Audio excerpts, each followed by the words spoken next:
আলাইকুম। এইটা হলো করমজা গাছ, আমরা গ্রামের ভাষায় বলি করমজা। অনেক তিতো, এটার ডাল দিয়ে ব্রাশ করা হয়। তারপরে এইটা হলো নিম গাছ, দেশি নিম। এই যে অনেক লম্বা হয়েও পুড়ে গেছে।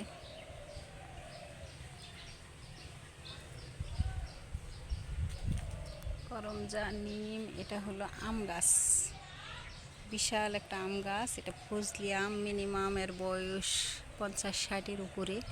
এভাবে উপরে চলে গেছে, করমজা গাছের ডাল ভেদ করে উপরে চলে গেছে। অনেক বড় গাছ এটা।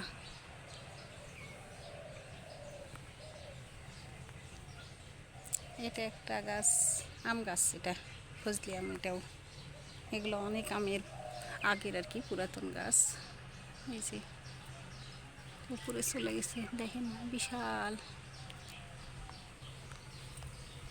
এই পাশের এটা হলো কি গাছ, এটা পিতরাস, আমরা বলি এটা পিতরাস। এটা আর ভালো নাম আছে কিনা আমি জানি না। এই যে এই সাইডের এটাও করমজা গাছ, নিচের এটা। এই যে ভিতরের দিকে চলে গেছে।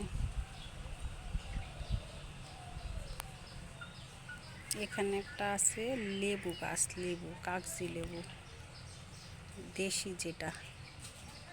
এইটা একটা দেশি লেবুর গাছ। অনেক বিশাল একটা বাঁশঝাড় আছে এই যে ওই পাশে। করমজার গাছের জন্য বাঁশঝাড়গুলো দেখা যাচ্ছে না।